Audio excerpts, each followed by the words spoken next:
Carnivals and festivals continue nationwide as President Tinubu attends the Eyo Festival in Lagos State. Zamfara Police Command confirms death of unspecified number of commuters in explosion of a suspected improvised explosive device along Gusau Magami Road, Zamfara State. And Nigeria books place in last 16 of Africa Cup of Nations in Morocco following a thrilling 3-2 victory over Tunisia. Details and more on News Panorama with me, Justin Bemuni.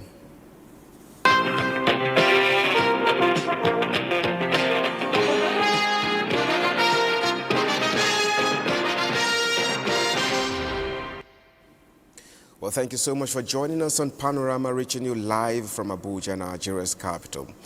Now, Lagos came alive with the Eyo Festival, also known as the Adamu Orisha Play, a Yoruba festival unique to Lagos State but with a strong historical footing in Iperu Remu, a town in Ogun State in modern times. It is presented by the people of Lagos as a tourist event. Last performed 8 years ago, this year's celebration did not disappoint, with President Bola Tinubu among the roll call of dignitaries and tourists in attendance. Bolaji Akim tells us more. The Eyo Festival, which was synonymous to Lagos as its history dated back to 1854. Then it was carried out by 5 groups, namely Adamu, Laba, Oniko, Ologede, and Agere. Over the time, the Eyo Festival has metamorphosed into an international cultural festival that attracts guests and dignitaries from far and near. Welcoming President Bola Tinubu and other dignitaries, which includes the Oba of Lagos, Oba Rilwan Akiolu, to the playground of the Tafawa Balewa Square, Governor Babajide Sanwo-Olu said the Eyo Festival, apart from stimulating the state economy, has also shown to be strong tools for love, culture, and unity. We assess Lagos as a proud custodian of Nigeria's living culture, a city where traditions are not abounded but elevated. Beyond its cultural depth, the Eyo Festival projects Lagos onto the global stage. This year's parade by different Iga, made up of white-capped chiefs in Lagos, featured beautiful display of culture, color, and a strong transferring of cultural heritage from the old to the young generations.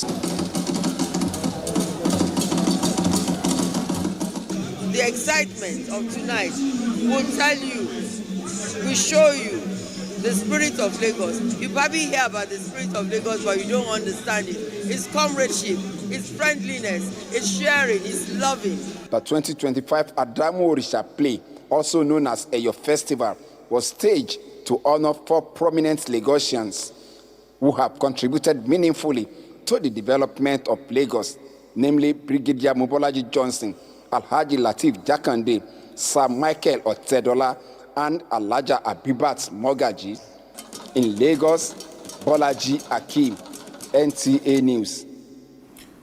Now, President Bola Tinubu, through the Southwest Renewed Hope agenda, has put smiles on the faces of the less privileged in Imo State with the provision of food palliatives this festive season.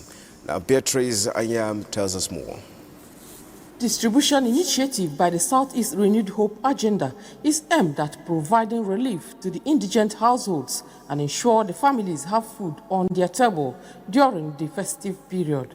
Food items distributed to them include rice, beans, garri, salt, and noodles. They were also given wrappers. Presenting the foodstuffs to the beneficiaries, the National Coordinator Southeast Renewed Hope agenda, Beloso Chukwu Enwere, reminded them of the need to continue to promote the programs and policies of President Bola Tinubu's administration. The president has done so well for the people of Southeast, for the people of Nigeria.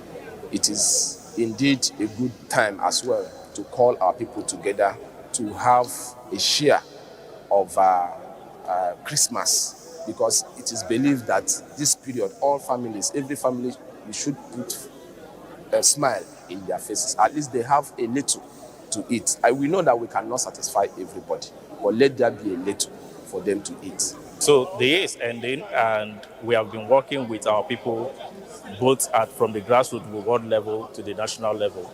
So this is an opportunity to give back to the community, to reach out to our people, and to empower them. I mean, the best that you can do, in this kind of thing, is to share love.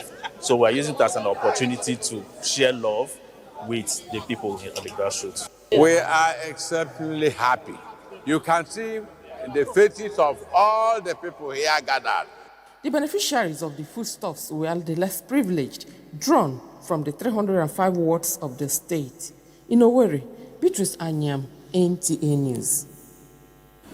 Now, Zamfara Police Command has confirmed the death of an unspecified number of commuters following the explosion of a suspected improvised explosive device along Gusau-Magami-Dansadao Road.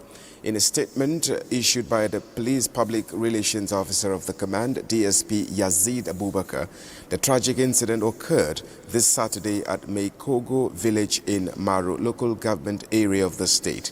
The IED planted by unknown persons blew up a moving trailer, killing an unspecified number of persons, including some motorcycle riders.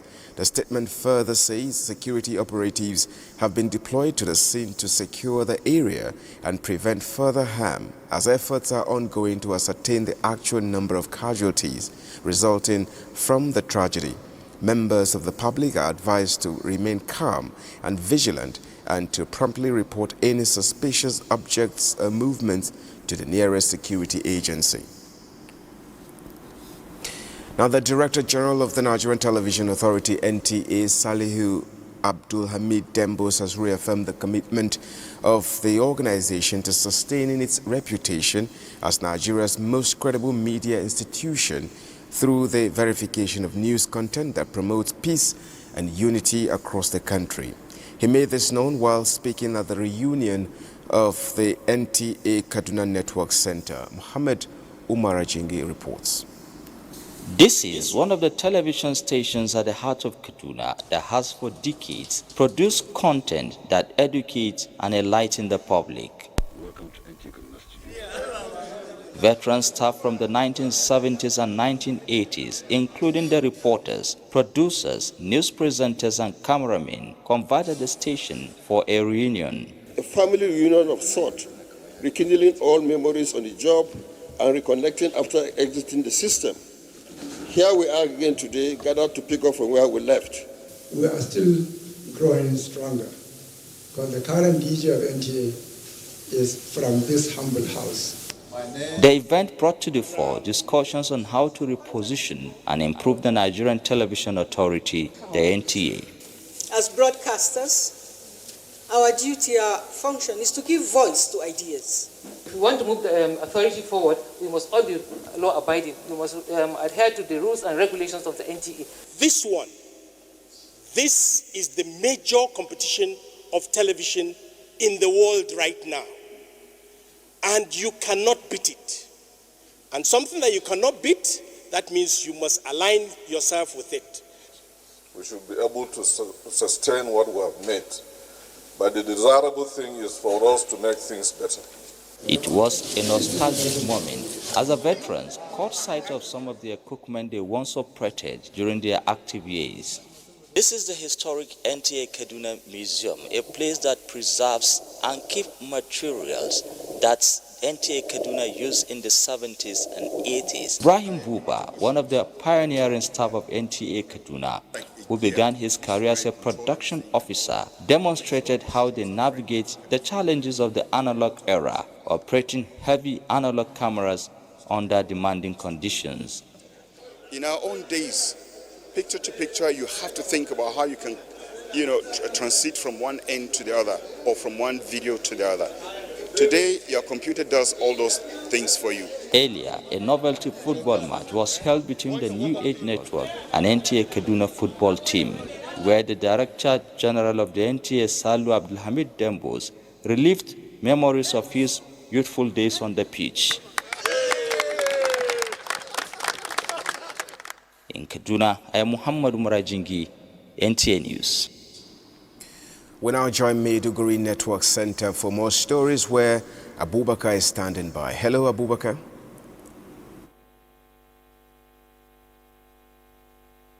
Justin, and thank you for joining us. As the Kanem Borno Cultural Summit 2026, scheduled to hold in Maiduguri between 1st and 2nd January, draws near, subcommittees inaugurated by the Central Committee are working assiduously to ensure overall success of the event. Here is Muhammad Guni with the rest of the story. The idea behind organizing the forthcoming Kanem Borno Cultural Summit in January next year is basically to preserve the rich Kanuri traditions as well as address challenges while promoting socio-economic growth. The event will feature intellectual discourse, cultural exhibitions, and network opportunities. The theme of the event, Echoes of Resilience, Harnessing Culture for Peace and Regional Stability, aligns with promotion of Kanuri culture in addition to addressing security challenges and foster regional stability. Stakeholders have spoken their minds about the summit, commending Borno State Governor Professor Babagana Umar Azam and Shehu Borno, Shehu Abubakar Ibn Umar Garbel Al-Amin El-Kenemi for their immense effort toward ensuring that the summit comes to fruition. We felt it is time we bring our people together to a round table so that we can sit and discuss our challenges and propose solutions to the challenges. And that was initially the reason why we decided to hold this conference come 1st January 2026. We are scattered across the globe. The need for us to bring them together for the sake of reunification again became absolutely necessary. Early next year is to inform mainly to the, not only the general public, but to the whole world that peace eventually has returned to Borno State. They all assured of continuous support toward unhurling long-standing norms and values of the Kanuri ethnicity. In Maiduguri, Iyamaji, NT News. We're sorry that report was actually put together by Iyamaji and not Muhammad Goni as mentioned earlier. Now, in this edition of Panorama, we examine the significance of the Kanem Borno Cultural Summit, its expected outcomes, and how culture can serve as a tool for peace and regional stability. And to do justice to the topic, we have in the studio the chairman of the organizing committee for Kanem Borno Cultural Summit, Zanna Hassan Boma. Sir, it's good to have you on Panorama today. Yeah, good to see you. All right, to set the ball rolling, talk to us about the significance of the Kanem Borno Cultural Summit to the, preservation of Kanuri heritage and identity. Well, Kanem Borno Cultural Summit is all about building peace and peaceful coexistence among the people of Kanem Borno entity. In fact, what prompted us to initiate the conference or the summit is for us to have fora where we can discuss our various challenges and problems and then propose solution to them. So the significance of this year's conference is tied to its theme, that is Echoes of Resilience, harnessing culture for sustainable regional peace and development. In fact, our attention or our aim is to bring together all the sons and daughters of Kanem Borno region, right from the Sahelian states, the countries that are surrounding Nigeria and in diaspora to Maiduguri, so that we can sit together, discuss issues affecting our communities and our people. In recent, the Lake Chad Basin region is inflicted by a conflict which had already claimed so many lives and properties of the people, and then the social cohesion has been, greatly affected by the insurgency. So therefore, we are going to use this as an opportunity to bring together our people to sit down, discuss, know one another, and unify for a purpose. And the purpose is that Kanem Borno is a vast land, as we all know, stretching from Maiduguri down up to the Libyan boundaries, and then on the southern axis to Korarafa, that is Jukun, and to the western up to the walls of the Hausa land. So therefore it's a very vast land. And throughout the world, we were sprinkled as, the stars in the sky. Because from here up to Eritrea, you can find people of Kanem-Borno descent. And in the last conference, we have had people coming all the way from Italy, from USA, from Saudi Arabia, Libya, from Sudan, in addition to those that are coming from Chad, Cameroon, Niger, Togo, Congo, and Benin Republic. So if you see the number of people that we have had in the last summit, this year's summit, I'm sure, is going to surpass the one we had, because we have had a lot of, acceptances from the invitations we have sent out from so many people that are coming in. But in a nutshell, the summit is going to give us a room to discuss our socio-cultural and socio-political problem. The world is now changing, and in this changing world, you need to have alliances, across the world, so that you can have a single one and very effective voice to advance your cause. Because in terms of economy, in terms of resources, in terms of political alignment, in terms of progress, this region is left behind. So therefore, it is our intention to sit together with our brothers from all the other parts of the world that were of descent, so that we can sit down and bring out the issues that are affecting us as a people, as a community, so that we know what to do in the near future. I like where you said the 2026 summit will surpass previous ones. Yeah. Now, so how can cultural events such as this summit contribute to peace building and regional stability in Borno State and the wider, Northeast? Well, as people, you must have to appreciate your culture, your tradition, because culture is you. So therefore, we are going to use culture as the bedrock of, societal development and progress. And as I said earlier, the insurgency had deeply affected us, and it is only through building social cohesion and building resilience among our people that we can achieve all that we need to achieve in terms of progressing as people. So therefore, culture is always used as the engine room for effective, peace and stability in any society. You need to have, your young ones understanding who you are, where you come from, and what kind of people you are. So history is very, very important. Therefore, we are going to use culture as the vehicle to progressing, ahead. And because of that, we are going to have a very robust and peaceful, gathering, so that we will use that culture to build our societies. We are cultural people. We have culture, which is very, very beautiful, and it's been, acknowledged throughout the world. So therefore, we need to showcase and advance it further, so that our people and the young ones coming behind us will appreciate that it is only through culture and through tradition that you can have a lasting peace and stability in your communities. Let's talk about this now. What role do traditional institutions, governments, and community stakeholders play in ensuring the success of the summit? The traditional institution is the bedrock of any society, and we know it is only through the traditional institutions that you can have a lasting peace in any community.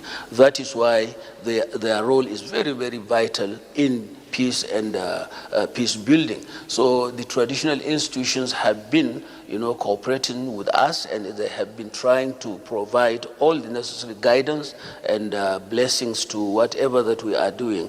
The government, on the other part, is the most effective, form, because it is the formal authority that has the power to give, directives and guidance to whatever that you want to do in a society. And in this direction, His Excellency, the Executive Governor of Borno State, had been a very effective leader, because he had supported us. He had given us 100%, support, and he is always behind us. And all that we do, we appreciate him so much. His Eminence Shehu Obonu, as the spiritual and temporal head of the Kanem-Borno Empire, had been a guide. He has been guiding us all the way through. So during the last summit that we had in 2024, His Eminence and His Excellency the Governor were the sole leaders that we have behind us, who have given us all the necessary support, and I'm sure government and the traditional institutions were cooperating, and they have a very peaceful relationship. That is why we were able to succeed in the last summit, which brought about so many people all over the world. But this year's summit, I'm sure, is going to be more than they expected. All right, we hope so. Now, in what way do you think the summit can promote socio-economic development, especially among women and youths? Well, women and youth are key in every developmental aspect in any society, and we are going to use women and children, as the main, target of providing all the necessary, support and empowerment. Because our women, once empowered, you have empowered the society. When our youth are empowered, you have reduced society of so much of its problem. We are having a lot of youths coming up, unemployed youths that were roaming our streets, whom we are trying to find, certain empowerment activities so that they can be a good citizens of the country. The two are the most important aspect that need to be, supported, need to be empowered, so as to have an egalitarian, peaceful, and prosperous society. So this summit will be used because, number one, as I said, it is a cause of resilience, because our people are resilient. Whatever challenges, whatever problems they faced, they will overcome it, their patience and their determination. So having, said that, we will try our best to see that in the Lake Chad region, as well as in the Sahelian and Northeast context, we will have programs that can advance them culturally and traditionally, and as well as economically, to empower them. We still have a lot to talk about as far as the 2026 Kanem Borno Cultural Summit is concerned, but unfortunately, time is not on our side. So, thank you so much, Zanna Hassan Bouma, the Chairman Organizing Committee for Kanem Borno Cultural Summit, for talking to us on Panorama. As a long-standing tradition that has endured for more than a decade, Imam Malik Islamic Center Maiduguri once again hosted its 20th annual international conference themed Sustaining the Challenges of Brotherhood in Islam, believing a good traditions stand the test of time. Umar Jimbarima completes the story.